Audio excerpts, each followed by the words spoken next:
ಎಲ್ಲರಿಗೂ ನಮಸ್ಕಾರ ರೀ. ರಿಯಾಸ್ ಕಿಚನ್ಗೆ ಸ್ವಾಗತ ರೀ. ಇಲ್ಲಿ ನೀವು ನೋಡ್ತಾ ಇರ್ಬೋದು ರೀ, ಇವತ್ತು ನಾನು ಇಲ್ಲೊಂದು ಬದನೆಕಾಯಿದು ಗ್ರೇವಿ ಮಾಡ್ತಾ ಇದ್ದೀನಿ ರೀ. ಅಂದರೆ ರೊಟ್ಟಿಗೆ, ಅನ್ನಕ್ಕೆ, ಚಪಾತಿಗೆ ಎಲ್ಲದಕ್ಕೆ ತುಂಬ ಚೆನ್ನಾಗಿರುತ್ತೆ ರೀ. ನಮ್ಮ ಚಾನಲ್ ಯಾರು ಹೊಸ ಸಬ್ಸ್ಕ್ರೈಬ್ ಮಾಡಿದ್ದೀರಿ ನಿಮ್ಮೆಲ್ಲರಿಗೂ ಧನ್ಯವಾದಗಳು ರೀ. ನಮ್ಮದು ಸಬ್ಸ್ಕ್ರೈಬರು 500 ಆಗಿದ್ದಾರೆ, 501 ಆಗಿದ್ದಾರೆ. ನೀವು ಯಾರು ಎಲ್ಲರೂ ಸಬ್ಸ್ಕ್ರೈಬ್ ಮಾಡಿದವರಿಗೆಲ್ಲರಿಗೂ ಧನ್ಯವಾದಗಳನ್ನು ಹೇಳ್ತೀನಿ ರೀ. ಮುಂದೆನೂ ನನಗೆ ಹೀಗೆ ಸಪೋರ್ಟ್ ಮಾಡಿ ಮತ್ತು ನಾ ಹಾಕುವಂಥ ರೆಸಿಪಿಗಳನ್ನೆಲ್ಲ ವಿಡಿಯೋನ ಸ್ಕಿಪ್ ಮಾಡದೆ ನೋಡಿ. ಇವಾಗ ನಾವಿಲ್ಲೊಂದು ಪಾತ್ರೆನ ಇಟ್ಕೊಂಡಿದ್ದೀನಿ ರೀ. ಸ್ವಲ್ಪನೇ ಇಲ್ಲಿ ನಾನು ಬ್ಯಾಡಗಿ ಮೆಣಸಿನ್ಕಾಯಿ ಫ್ರೈ ಮಾಡ್ತಾಯಿದ್ದೀನಿ ರೀ. ಈ ಒಂದು ಮೆಣಸಿನ್ಕಾಯಿನ ಸ್ವಲ್ಪನೇ ಒಂದು ಅರ್ಧ ಟೀ ಸ್ಪೂನು ಆಯಿಲನ್ನು ಹಾಕ್ಕೊಂಡು ಇದನ್ನು ಸ್ವಲ್ಪನೇ ಈ ಥರನೇ ಫ್ರೈ ಮಾಡ್ಕೊಳ್ಳೋಣ. ಇವಾಗ ನೋಡ್ಬೋದು ರೀ, ನಮ್ಮದು ಮೆಣಸಿನ್ಕಾಯಿ ಸ್ವಲ್ಪನೇ ಕಲರ್ ಚೇಂಜ್ ಆಗಿದೆ. ಇದನ್ನು ನಾನು ತೆಗೆದಿಟ್ಕೊತಾ ಇದ್ದೀನಿ ರೀ. ಇವಾಗ ನೋಡ್ಬೋದು ರೀ, ನಾನು ಮೆಣಸಿನ್ಕಾಯಿ ತೆಗೆದಿಟ್ಕೊಂಡಿದ್ದೇನೆ. ಇದಕ್ಕೇ ನಾನು ಒಂದು 1/4 ಕಪ್ನಷ್ಟು, ಒಂದು 1/4 ಟೀ ಸ್ಪೂನಷ್ಟು ಸಾಸಿವೆಯನ್ನು ಹಾಕ್ಕೋತಾ ಇದ್ದೇನೆ. ಇದು ನಾನು ಮೆಣಸಿನ್ಕಾಯಿ ತೆಗೆದು ಇಲ್ಲಿ ಸೈಡಿಗೆ ಇಟ್ಕೊಂಡಿದ್ದೀನಿ ರೀ. ಇದನ್ನು ಮಿಕ್ಸಿಗೆ ಹಾಕೊಳ್ಳೋಣ. ನಮ್ಮದು ಸಾಸಿವೆ ಸ್ವಲ್ಪನೇ ಸಿಡಿತಾ ಇದೆ.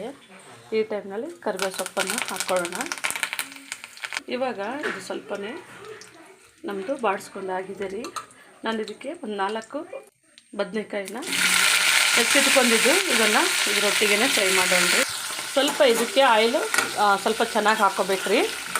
ಇದನ್ನು ನಾವು ಸ್ವಲ್ಪ ಹಾಫ್ ಫ್ರೈ ಈ ಥರನೇ ಮಾಡ್ಕೋಬೇಕು. ನಾವು ಈ ಮಿಕ್ಸಿ ಜಾರ್ಗೆ ನೋಡಿರಿ, ನಾನು ಮೀಡಿಯಮ್ ಸೈಜಿಂದು ಒಂದು ಈರುಳ್ಳಿಯನ್ನು ಕಟ್ ಮಾಡಿದ್ದೇನೆ ರೀ. ಅದನ್ನು ಹಾಕ್ಕೋತಾ ಇದ್ದೇನೆ. ಇದು ತುಂಬ ಟೇಸ್ಟಾಗಿರುತ್ತೆ. 1-2 ಬಾದಾಮನ್ನು ಹಾಕ್ಕೊಂಡಿದ್ದೇನೆ ರೀ. ಇದಕ್ಕೆ ನೋಡಿರಿ, ಸ್ವಲ್ಪನೇ ನಾನು ಕಾಳು ಮೆಣಸು ಒಂದು 1/4 ಟೀ ಸ್ಪೂನಷ್ಟು 4 ಬದನೆಕಾಯಿ ತೊಗೊಂಡಿದ್ದೆ ನೋಡಿರಿ. ಖಾರ ಬೇಕನ್ನೋರು ಜಾಸ್ತಿ ಮಾಡ್ಕೋಬೋದು, ಇರ್ಲಾರ್ದವರು ಒಂದು 1/4 ಟೀ ಸ್ಪೂನಷ್ಟು ಕಾಳು ಮೆಣಸನ್ನು ಹಾಕ್ಕೋಬೋದು. ಮತ್ತು ನೋಡ್ಬೋದು, ಒಂದು 1/4 ಟೀ ಸ್ಪೂನಷ್ಟು ಜೀರಿಗೆಯನ್ನು ಹಾಕ್ಕೊಂಡಿದ್ದೀನಿ ರೀ. ಸ್ವಲ್ಪನೇ ಸಾಸಿವೆ, ಬಿಳಿ ಸಾಸಿವೆ ತೊಗೊಂಡಿದ್ದೀನಿ. ಸ್ವಲ್ಪನೇ ಕಾಳು ಮೆಣಸೆಲ್ಲ ಒಟ್ಟಿಗೆ ಹಾಕ್ಕೋತಾ ಇದ್ದೀನಿ ರೀ. ಇದಕ್ಕೆ ನೋಡ್ರಿ ಒಂದು 4 ಎಸಳು ಬೆಳ್ಳುಳ್ಳಿಯನ್ನು ಸೇರಿಸ್ಕೊತಾ ಇದ್ದೀನಿ.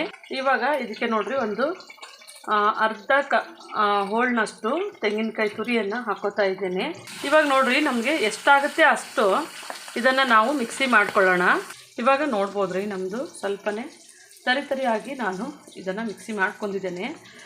ಇವಾಗ ನೋಡ್ರಿ, ಮೀಡಿಯಮ್ ಸೈಜಿಂದು ಒಂದು 3 ಟೊಮೆಟೊವನ್ನು ಈ ಥರನೇ ಕಟ್ ಮಾಡಿ ಇಟ್ಕೊಂಡಿದ್ದೇನೆ. ಇದನ್ನು ಸಹ ಇದರೊಟ್ಟಿಗೆ ಸೇರಿಸೋಣ ರೀ. ಇದು ತುಂಬ ಚೆನ್ನಾಗಿರುತ್ತೆ, ಒಳ್ಳೆ ಟೇಸ್ಟ್ ಇರುತ್ತೆ. ನಿಮಗೆ ಇದಕ್ಕಿನ್ನ ಸೇರಿಸ್ಕೋಬೇಕಂತಂದರೆ ಶೇಂಗದ ಕಾಳು ಸೇರಿಸ್ಕೋಬೋದು, ಬಿಳಿ ಎಳ್ಳು ಬರುತ್ತೆ ನೋಡಿರಿ, ಅದನ್ನು ಸಹ ಸೇರಿಸ್ಕೋಬೋದು. ಇವಾಗ ನೋಡ್ಬೋದು ರೀ, ನಮ್ಮದು ಈ ಥರ ನಾನು ನೈಸಾಗಿ ಇದನ್ನು ಪ್ಯೂರಿ ಮಾಡ್ಕೊಂಡಿದ್ದೇನೆ. ಇವಾಗ ನಮ್ಮದು ಬದನೆಕಾಯಿ ನೋಡ್ಬೋದು ರೀ ನೀವು, ಇದು ಸ್ವಲ್ಪ ಆಯಿಲಲ್ಲೇ ಫ್ರೈ ಆಗಿದೆ ರೀ. ಇದಕ್ಕೊಂದು ಸ್ವಲ್ಪನೇ ಅರಿಶಿನವನ್ನು ಹಾಕೋಣ. ಇವಾಗ ನೋಡ್ಬೋದು ರೀ, ನಾನು ಇದಕ್ಕೆ ಒಂದು ಸ್ವಲ್ಪ ರುಚಿಗೆ ತಕ್ಕ ಉಪ್ಪನ್ನು ಹಾಕ್ತಾಯಿದ್ದೇನೆ. ಮತ್ತು ಇದಕ್ಕೆ ನೋಡಿರಿ, ಸ್ವಲ್ಪನೇ ನಾವು ಅರಿಶಿನವನ್ನು ಹಾಕ್ತಾಯಿದ್ದೀನಿ ರೀ. ಇದರೊಟ್ಟಿಗೆ ನಾವು ಸ್ವಲ್ಪ ಇದನ್ನು ಮಿಕ್ಸ್ ಮಾಡ್ಕೊಳ್ಳೋಣ. ಅಂದರೆ ಇದು ಸ್ವಲ್ಪ ಹೊಂದ್ಕೋಬೇಕು ನೋಡಿರಿ. ನಮ್ಮದು ಆಲ್ರೆಡಿ ಬದನೆಕಾಯಿ ನೋಡ್ಬೋದು ಚೆನ್ನಾಗಿ ರೋಸ್ಟ್ ಆಗಿದೆ ರೀ. ಈ ಟೈಮ್ನಲ್ಲೇ ನಾವು ಇದಕ್ಕೆ ರುಬ್ಕೊಂಡಿರೋಂಥ ಕಾಯನ್ನು ಹಾಕ್ಕೊಳ್ಳೋಣ, ಮಸಾಲವನ್ನು. ಇವಾಗ ನಾವು ಮಸಾಲೆ ಹಾಕೊಂಡ್ಮೇಲೆ ಇದನ್ನು ಚೆನ್ನಾಗಿ ಮಿಕ್ಸ್ ಮಾಡ್ಕೊಳ್ಳೋಣ ರೀ. ಇದರೊಟ್ಟಿಗೆ ಇದು ಈ ಥರ ನೋಡಿರಿ, ನಾವು ಗ್ರೇವಿ ಮಾಡಿದ್ರೆ ನಮಗೆ ಇದು ಎಲ್ಲದಕ್ಕೂ ಚೆನ್ನಾಗಾಗುತ್ತೆ. ಅಂದರೆ ಇದು ರೊಟ್ಟಿ, ಚಪಾತಿ, ಅನ್ನಕ್ಕೆ ಎಲ್ಲದಕ್ಕೂ ಚೆನ್ನಾಗಾಗುತ್ತೆ. ಇಷ್ಟು ಜನ ನಮ್ಮ ಚಾನಲ್ಗೆ ಸಬ್ಸ್ಕ್ರೈಬ್ ಮಾಡಿದ್ದೀರಿ, ನಿಮ್ಮೆಲ್ಲರಿಗೂ ಧನ್ಯವಾದ ಹೇಳ್ತೀನಿ. ಇನ್ನೂ ಯಾರು ನಮ್ಮ ಚಾನಲನ್ನು ನೋಡ್ತಾ ಇದ್ದೀರಿ, ಪ್ಲೀಸ್ ಸಬ್ಸ್ಕ್ರೈಬ್ ಮಾಡಿ, ಲೈಕ್ ಮಾಡಿ. ನಾನು ಇದು ಮಾಡ್ತಾ ಇರೋದೇ ನಮ್ಮ ಮಕ್ಕಳ ಓದ್ ಸಲುವಾಗಿ.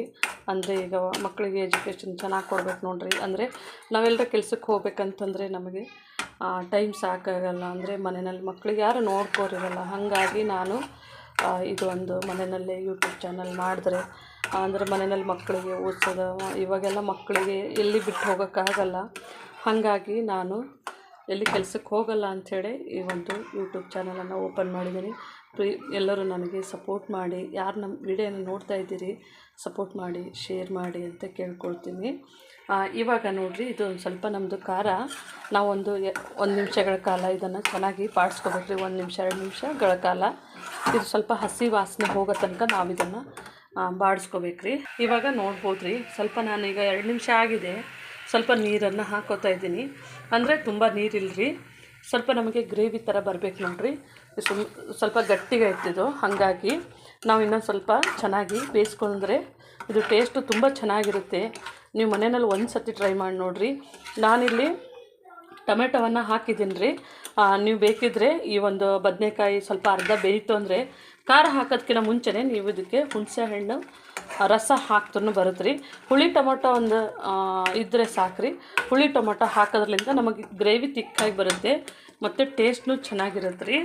ಇವಾಗ ನೋಡಿರಿ, ಇದನ್ನು ಮುಚ್ಚಿಬಿಟ್ಟು ನೋಡಿರಿ, ನಾನು ಒಂದು 3 ನಿಮಿಷಗಳ ಕಾಲ ಇದನ್ನು ಸ್ವಲ್ಪ ಮೀಡಿಯಮ್ ಸ್ಲೋ ಫ್ಲೇಮ್ನಲ್ಲೇ ಬೇಯಿಸ್ತಾ ಇದ್ದೀನಿ ರೀ. ಇವಾಗ ನೋಡ್ಬೋದು ರೀ, ನಮ್ಮದು ರೆಡಿ ಆಗಿದೆ. ನೋಡ್ಬೋದು ಚೆನ್ನಾಗಿ ನಮ್ಮದಿದು ಎಲ್ಲವನ್ನು ಈ ಥರನೇ ನೋಡ್ಬೋದು ರೀ, ಗಟ್ಟಿಗಾಗಿದೆ ಗ್ರೇವಿ ನಮ್ಮದು ಇದು ರೆಡಿ ಆಗಿದೆ ರೀ. ನೀವು ಮನೆಯಲ್ಲಿ ಒಂದು ಸತಿ ಟ್ರೈ ಮಾಡ್ಬೋದು.